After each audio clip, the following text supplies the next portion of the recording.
들 모두 반갑습니다.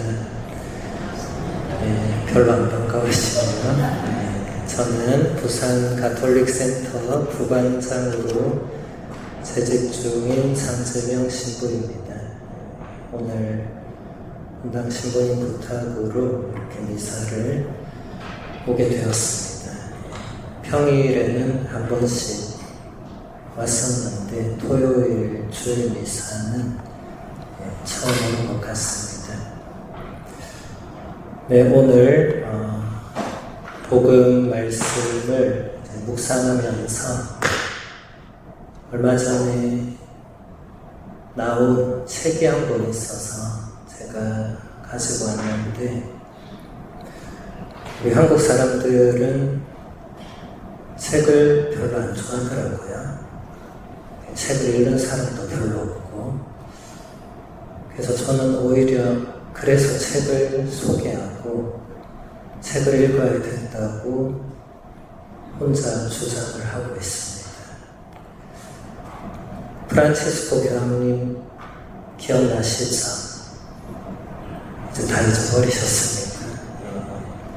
지금 교황님은 누구죠?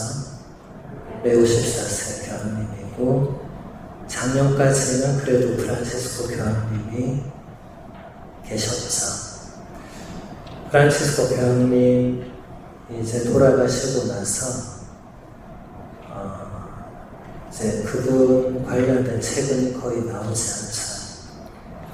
않죠. 마지막으로 프란치스코 교황님의 여러 말씀들을 엮은 책이 하나 올해 초에 나왔는데, 프란치스코 교황의 행복론이라는 책입니다. 혹시 보셨는지 모르겠어요. 이렇게 생겼는데, 여러분 지금 사는 게 행복하십니까? 나는 행복하게 살고 있다 하고 손 들어보세요. 나는 행복하게 산다. 손 내리세요.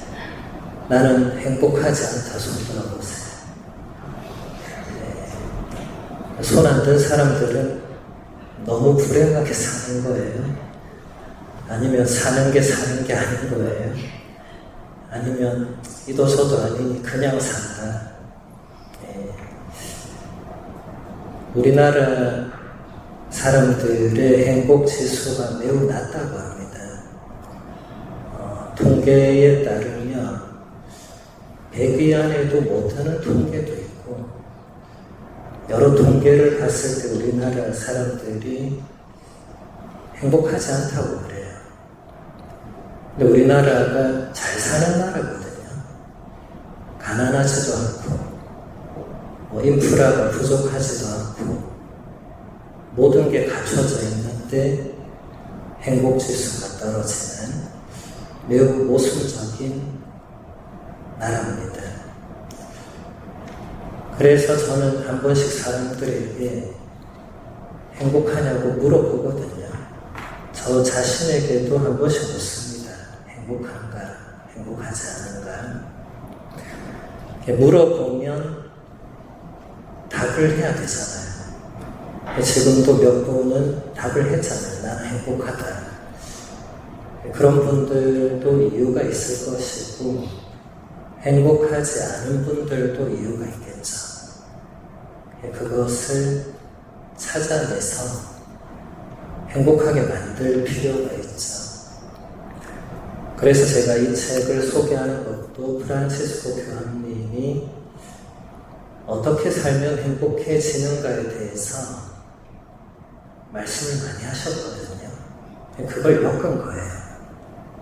읽어보시면 되는데, 가톨릭 출판사에서 올해 초에 나왔습니다. 이용은 마티아 주교님, 수원교구장님이시죠. 그분이 이렇게 이 책에 대한 서평을 남기셨는데, 프란치스코 교황님을 기억합니다. 그분을 향한 그리움 속에서 만나는 이 책은 마치 교황님께서 우리 곁을 떠나시며 남기신 따뜻한 위로이자 행복의 유산처럼 다가옵니다.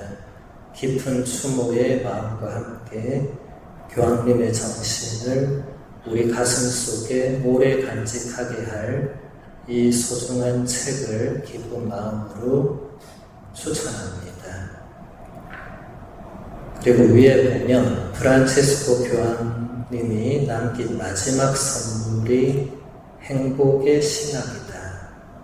우리가 행복하기 위해서 알아야 할 8가지 진리를 이 책에 담고 있다.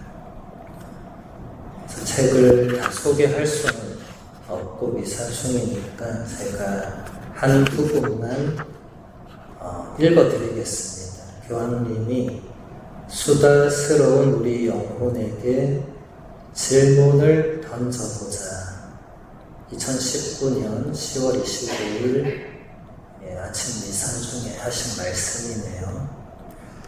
은총과 죄 사이에 항상 싸움이 일어납니다. 우리를 구원하시고 이 유혹에서 벗어나게 하시려는 주님과 우리를 좌절시키고 넘어뜨리려 하는 악한 영과의 싸움입니다. 그래서 우리 안에 무슨 일이 일어나는지를 식별하는 일이 중요합니다. 조금이라도 내면을 살피고 우리 영혼이 모든 것을 지나쳐버리지 않도록 노력하는 것이 중요합니다. 하루를 마치기 전에 2, 3분 정도 시간을 투자해서 자신을 돌아보십시오. 오늘 내 안에 어떤 중요한 일이 일어났을까? 맞아, 되돌아보니 누군가를 미워했고 누군가를 헐뜯기도 했어. 그리고 누군가에게 선행을 베풀었어. 내면에서 무슨 일이 일어나는지 알아보기 위해 나쁜 일이든 좋은 일이든 내가 그 일을 하도록 누가 도와주었을까라고 스스로 질문해 봅시다. 수다스러운 우리의 영혼은 다른 사람들에게 무슨 일이 일어났는지, 이웃집에서 무슨 일이 벌어지는지 자주 쑥덕쑥덕합니다. 하지만 정작 내 안에서 무슨 일이 일어나는지 잘 모르는 경우가 많습니다. 오늘 복음은 예수님께서 밀과 가라지의 비유를 들었죠. 교황님 말씀과 연결되는 부분이 있습니다. 가라지는 돈보리의 일종인데 밀과 비슷하게 생겼거든요. 얼핏 보면 밀인지 가라지인지 구분이 안 돼요. 교황님 말씀을 거기에 대입을 해보면 우리는 자주 우리 자신이 아니라 다른 사람에 대해서 뭔가 말을 한다는 거예요. 우리가 밀이라고 한다면은 누군가를 가라지로 생각하고 가라지라고 판단하고 가라지라고 말한다는 거예요. 다른 누군가에 대해서. 이런 것이 우리를 행복하지 않게 만든다. 다른 사람들을 쉽게 판단하고 다른 사람들에 대해서 쉽게 말하고 험담하고 비난하고 미워하고 그런 것은 우리의 행복에 전혀 도움이 되지 않는다. 프란체스코 교황님은 뒷담화만 하지 않아도 성인 성녀가 됩니다. 이 말을 자주 했어요. 우리가 평소에 얼마나 다른 사람에 대한 뒷담화를 많이 하는지에 대해서 교황님이 잘 알고 계셨던 것 같습니다.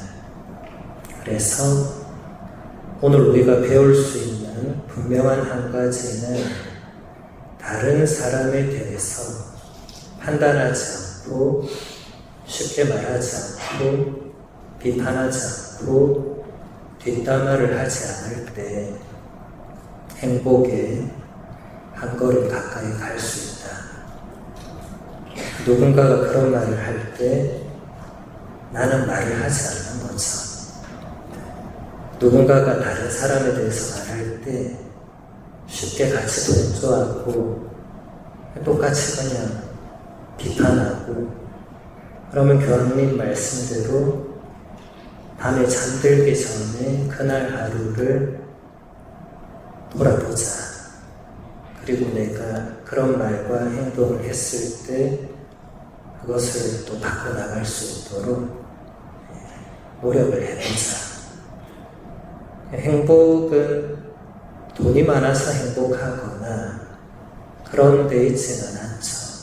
그 정도는 우리가 잘 알고 있죠. 이런 작은 것, 실천이 행복을 가져다 줄 수 있습니다. 행복은 멀리 있지 않고 가까운 곳에서 우리가 생각과 말과 행동을 어떤 방향으로 가져가느냐가 행복을 좌지우지할 수 있습니다. 밀과 가라지의 비유는 사실 더 깊은 신학적 의미가 있지만 우리 일상생활에서 대입해보면 우리가 함부로 다른 사람을 가라지라고 판단하지 않는 것, 그것부터가 행복의 시작이고 또 예수님의 가르침도 그와 비슷합니다. 누가 밀이고 누가 가라지인지 아무도 모르죠. 주님만이 아십니다. 그래서 여러분들이 오늘 밤부터 잠들기 전에 하루를 성찰하는 그런 습관을 가지는 것도 또 행복의 한 걸음 다가갈 수 있는 길이 됩니다. 자신을 성찰하는 게 점점 없어지는 세상이죠. 다른 사람을 쉽게 바라보지만 우리 자신은 잘 바라보지 않는 그런 시대입니다. 그런 시대일수록 우리는 자신을 먼저 깊이 성찰할 수 있는 그런 신앙인으로 살아가면 좋겠습니다. 또 여러분 모두가 행복할 수 있도록 기도 중에 저도 기억하겠습니다. 여러분 행복하게 사시고 다음에 또 언제 만날지 모르겠지만 그때는 조금 더 반갑게 만나면 좋을 것 같네요.